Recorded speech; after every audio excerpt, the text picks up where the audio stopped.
lagi di video kali ini vampire.id, inspirasi dan manfaat. Kali ini aku mau ngajak ngobrol-ngobrol tentang suplemen. Oke, dan bukan aku yang ngobrol karena aku ya agak yang bisa sih ngomong, cuman kayak kurang terpercaya gitu ya nggak sih. Jadi aku mau ngajak dokter kecintaanku ya, Dokter Mira. Halo semuanya. Oke, Acit, mau nanya apa nih kali ini? Kenalan dulu dong dok. Oh, boleh. Penonton kita aja penonton. Biar penonton kenal. Oke, saya Dr. Mira Ellen Sulistyo dan saat ini saya mengambil master di bidang anti-aging medicine. Jadi jurusan saya adalah master biomed dan apa yang saya lakukan adalah kita ingin untuk delay aging process, sebetulnya intinya sih itu ya, dan itu mencakup bukan hanya estetik loh, tapi mencakup ke seluruh berbagai macam kelainan atau yang mengganggu kesehatan dalam tubuh kita. Jadi ya teman-teman, aku ketemu Dokter Mira ini penuh perjuangan ya, benar penuh perjuangan. Jadi aku 3 tahun kan lemes ya, 3 tahun lemes, aku cari solusi lah.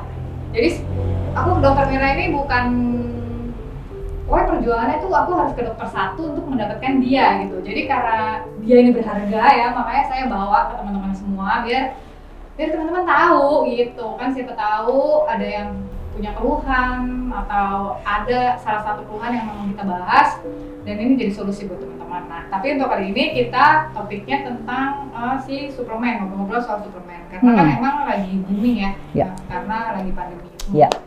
Semua penjual bilang suplemennya bagus, terus di dokter A ngomong ini, dokter B ngomong itu gitu. Nah ini kayak aku juga sebenarnya konsul sih ke dokter ya, cuman biar teman-teman juga jadi kecipratan lah ilmunya. Jadi mari kita ngobrol-ngobrol lebih jauh ya. Jadi sebenarnya kalau kita ngomongin perlu nggak sih minum suplemen di masa COVID, perlu ya. Tapi kan ada yang merasa cukup nih dari makanan sama buah gitu. Karena waktu itu nih aku tuh berantem sama ya salah satu lah ya. Terus dia bilang katanya ngapain makan suplemen gitu. Kan dari pepaya aja cukup. Jadi kan kita mensupport tukang sayur sama tukang buah di masa pandemi ini. Jadi biar mereka laku gitu. Tuh gimana sih dok sebenarnya? Iya, sebenarnya kalau kita bicara di zamannya nenek moyang kita nih, di zamannya industri belum banyak, di zamannya mungkin kalau dulu nabi-nabi itu usianya sampai 900 tahun ya. Tapi makin kesini usia kok makin ya 90 tahun aja udah hebat banget. Sekarang 80 tahun dibilang bonus ya kan. Tapi ternyata makin kesini kenapa sih semua orang kok mulai penyakit di usia 30, 40 dan itu terkait semua dengan ya tadi lagi selnya kita. Ya, jadi kalau Acit nanya tadi bahwa perlu nggak sih minum suplemen? Kalau ngomong zaman dulu ya mungkin nggak perlu. Kenapa? Karena semua makanan yang kita makan itu sudah mengandung nutrisi, kaya dengan nutrisi. Jadi seandainya nih misalnya kita mungkin makan vitamin C mungkin beberapa dari jeruk aja, 2 jeruk aja kita udah dapat tuh kebutuhan vitamin C sehari. Tapi sekarang Acit kalau mau minum dapat dari jeruk vitamin C-nya, Acit harus makan berapa? 18 jeruk, Cit. Mahal ya? Lebih mahal dari Mungkin gini, mungkin buat mereka yang punya keuangan yang ada sih nggak mahal, tapi yang ada apa? Mungkin emahnya kena lah, asam lambung meningkat. Nah jadi artinya tuh apa? Artinya kondisi nutrisi di dalam tanah kita itu sudah mengalami soil degradation, atau artinya apa? Yaitu tadi kandungan nutrisinya di dalam tanah kita ini sudah semakin berkurang di seluruh bumi. Dan itu sudah jelas ada penelitiannya segala. Jadi kita nggak bisa berdiam diri saja hanya mengandalkan makanan sehari-hari. Kalau mungkin zamannya kita dulu kecil, kalau saya nih masih diajaran 4 sehat 5 sempurna cukup, kita nggak pernah minum vitamin. Tapi zaman sekarang nggak mungkin bisa. Kenapa? Ya tadi sudah ada penelitian yang menyatakan bahwa ya manusia atau makhluk hidup ini memang memerlukan pelengkap apa? Pelengkap nutrisi. Nah, pelengkap nutrisinya dari mana? Ya dari suplemen untuk melengkapi kebutuhan nutrisi sel kita atau makanan sel kita yang kita tidak dapat cukup dari makanan sehari-hari kita. Gitu. Jadi sulit sih memang kalau hanya mau mengandalkan makanan sehari-hari. Apalagi nih, Cit, apalagi ya. Di zaman sekarang kita perempuan maunya cantik, kurus, akhirnya diet. Akhirnya apa? Kita kurangin lagi jumlah nutrisi yang masuk dalam tubuh. Sementara kita makan banyak aja nggak cukup, apalagi kita kurangin. Satu, kedua, buat mereka yang sudah mulai penyakit, diabetes, wah sugar kurangin, ini semua kurangin, akhirnya apa yang terjadi? Kebutuhan nutrisinya tidak tercukupi lagi gitu. Disitulah pentingnya peranan daripada suplemen untuk melengkapi kebutuhan nutrisi daripada sel-sel kita setiap harinya. Diet itu gue banget sih diet, bener. Emang waktu ketemu Acit itu kan loyo banget. Loyo gitu ya, murah. Nggak cerah begini loh mukanya Cit, sungguhan, bener deh. Maksudnya seger, Bob. Nah, suplemen tentang oke, kita perlu minum tambahan suplemen.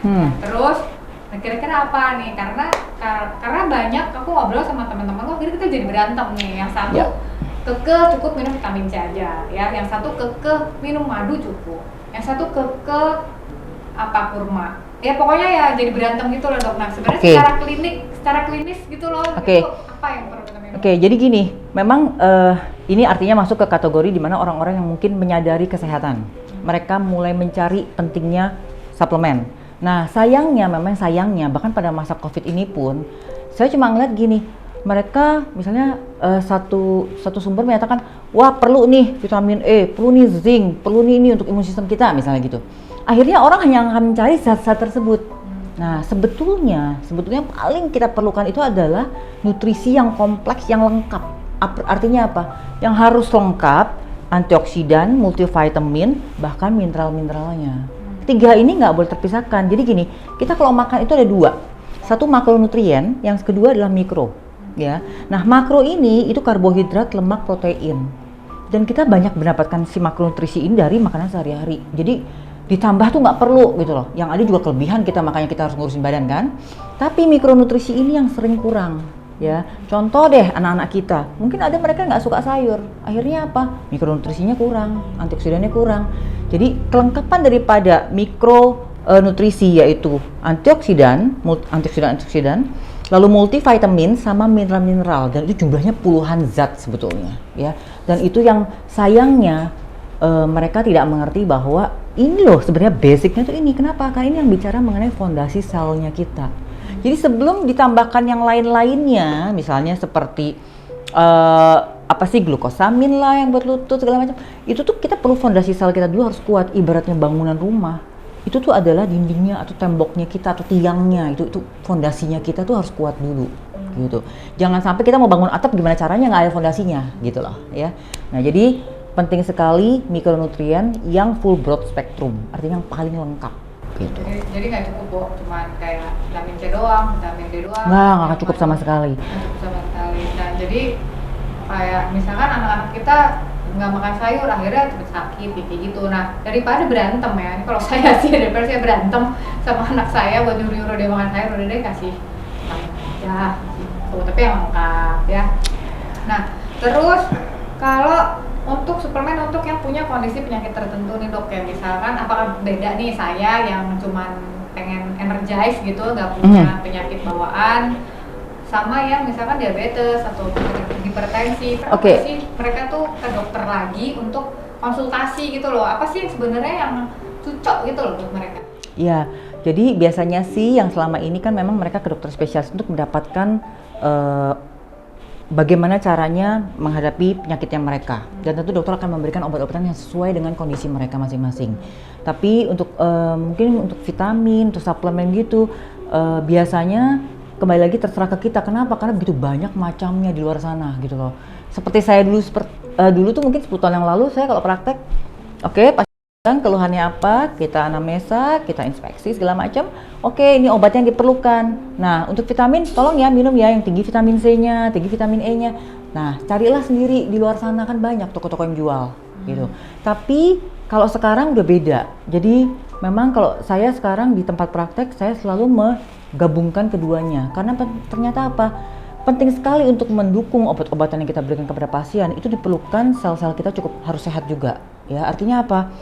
Setiap hari miliaran sel kita ini mengalami kerusakan dan itu harus diperbaikin setiap saat, ya, atau yang kita bilang terjadinya regenerasi sel, ya. Nah, lalu apa yang dilakukan? Berarti kita harus bikin si sel-sel kita ini mampu memperbaiki dirinya sendiri. Nah, dari mana? Ya dari nutrisi. Nah, sekarang kalau kita cuma mengandalkan satu vitamin C aja, ya susah. Terus yang bikin antioksidan yang melawan radikal bebasnya siapa? Itu kan perlu antioksidan, gitu. Ya, jadi memang intinya sih eh, kalau buat orang-orang yang sehat aja perlu sekali nih si mikronutrisi ini, apalagi mereka yang sudah punya problem kesehatan. Tapi ditekankannya berbeda-beda memang, tergantung setiap case lah. Jadi dosis dan macamnya itu berbeda-beda lah ya untuk tiap. Yang pasti fondasi itu harus multivitamin, antioksidan, mineral itu mutlak mesti, karena itu kebutuhan pokok, maksudnya baku harian yang memang diperlukan oleh sel-sel kita. Nah, tinggal tambahannya mau apa sih? Oke, kalau kita ketemu dengan orang yang osteoartritis, lututnya nyeri, ya berarti kita tambahkan misalnya glukosamin untuk menunjang tulang rawannya mereka, ya. Lalu kita misalnya kalau buat mereka yang dengan diabetes, berarti kita mau supportnya apa? Ya berarti support lah suplemen yang mengandung antioksidan yang bisa memperbaiki sistem kardiovaskular kita, gitu. Jadi tergantung setiap kasusnya beda-beda sih. Nah, ini kan kayaknya emang kita perlu banyak banget ya, dan nanti mungkin aku akan cantumkan di description box gitu. Jadi aku kemarin sempat meneliti ala-ala gitu. Sebenarnya kita kebutuhan tuh berapa, nanti aku cantumin di description box itu apa aja. Nah, dan aku mengetahui bahwa itu banyak banget sih dok, dan memang setelah aku juga minum suplemennya, memang kalau orang lain lihat tuh kayak ngeri sih, kayak lu kenapa sih sakit gitu. Enggak sih, ini karena kita emang butuh. Nah kan banyak, terus kita kan emang nggak biasa ya gitu, aku nggak ngerti sih, mungkin teman-temanku juga nggak biasa, mungkin aku yang nggak biasa, kita minum suplemen banyak banget, karena biasanya kan paling orang kalau sakit dikasih suplemen cuma satu aja gitu ya. Nah kira-kira nih kan kalau banyak gitu kan takutnya kan kita ke ginjal ya. Nah itu gimana sih dok kita milih nih yang aman buat ginjal dan memang bener gitu loh cesplem. Yes, jadi gini, nggak usah acit, aku yang dokter aja, aku jujur nggak bisa tahu persis sebetulnya mana sih yang bener, mana sih yang bagus, mana sih yang nggak, yang aman buat ginjal, mana sih yang lengkap, mana yang dosisnya bener gitu kan. Itu karena apa? Karena kita bukan saintis, kita bukan peneliti. Jadi artinya apa? Ya kalau aku pribadi, aku memang ya aku beruntung sih aku menemukan satu buku penelitian, yaitu dia dibuat oleh NutriSearch namanya. Dia compare bermacam-macam suplemen. Nah, disitulah aku bisa melihat kategori suplemen-suplemen yang sehat atau yang baik atau yang lengkap itu dari situ semua gitu loh. Nah, NutriSearch ini dia suatu badan independen, jadi dia nggak terkait dengan perusahaan manapun. Makanya aku bilang bahwa yes, dia oke lah, jadi dia tuh tidak berpihak kemanapun. Nah, ini aku suka, dan dia memang dasarnya adalah melakukan penelitian terhadap setiap produk-produk tersebut. Ya, jadi waktu itu sampai aku lihat juga di acara Dr. Oz di Amerika, dia diundang di acara Dr. Oz dan ditanya kenapa sih buat buku penelitian NutriSearch ini. Yaitu pada akhirnya adalah dia pengen semua orang-orang yang minum itu tahu produk yang mereka minum itu seperti apa kualitinya, berpotensi nggak menjadi toksin. Nah, mungkin seperti yang Aceh tanyakan tadi, apakah bahaya nggak buat ginjal? Kalau memang berpotensi menjadi toksin, artinya kita minum dalam jangka panjang sehingga akhirnya berpotensi menjadi toksin, ya nggak lucu juga sih gitu loh. Jadi kalau buat saya ya kita mau bikin badan sehat, bukan mau bikin badan nggak sehat dengan memenuhi toksin-toksin lagi di dalam tubuh kita karena mendapatkan produk yang tidak jelas atau yang kualitinya rendah itu. Jadi menurut aku penting sekali kalau bisa semua orang, itu di buku dijual bebas kok ya, aku aja belinya di Amazon gitu. Jadi penting sekali kalau mereka bisa baca, coba lebih pelajari lagi sedikit. Kenapa? Karena suplemen ini kan dijual bebas. Kita mau kasih ke orang tua kita mau masukkan dalam tubuh kita mau kasih anak-anak kita. Masa sih kita nggak mau cari yang terbaik gitu. Jadi penting sekali sih baca buku seperti itu. Bagus kok buat knowledge-nya kita sendiri sih. Nah, ya. Begitulah ngobrol-ngobrol kita kali ini. Tapi sebelum closing, ada nggak dok tips-tips atau pesan buat para penonton di rumah yang kayak aku nih kayak galau lah nih, suplemennya mana ya yang bagus kan? Ya. Sebelum kita closing dok. Oke. Jadi jangan takut sih minum suplemen seperti yang tadi Acit bilang, harus banyak. Pastikan aja suplemen yang Bapak atau Ibu atau teman-teman minum itu memang tidak berpotensi menjadi toksik dan mempunyai kualitas yang sangat baik atau yang tinggi dan memang bermanfaat untuk sel-selnya kita. Ya nanti kalau untuk nutrisi sih nanti Acit bisa share lah sama teman-teman ya seperti apa sih bukunya waktu itu yang pernah aku liatin ke Acit itu ya. Oke, jadi pilihlah suplemen yang memang aman, yang potensinya baik, kualitinya baik, juga tidak berpotensi menjadi toksin, juga artinya memang dikeluarkan oleh farmasi yang baik, yang betul juga gitu. Nah, sudah puas, tapi pasti belum, pasti banyak pertanyaan, aku tahu banget ya. tenang aja, akan kalau kamu belum puas atau ada pertanyaan yang masih pengen dibahas, nanti bisa chat ya, aku ke admin kita, ke admin Vampire, nanti aku sampein apa pertanyaan kamu yang belum kita bahas di sini. Nah, sekian untuk video kali ini. Sampai jumpa di video berikutnya. Keep on watching.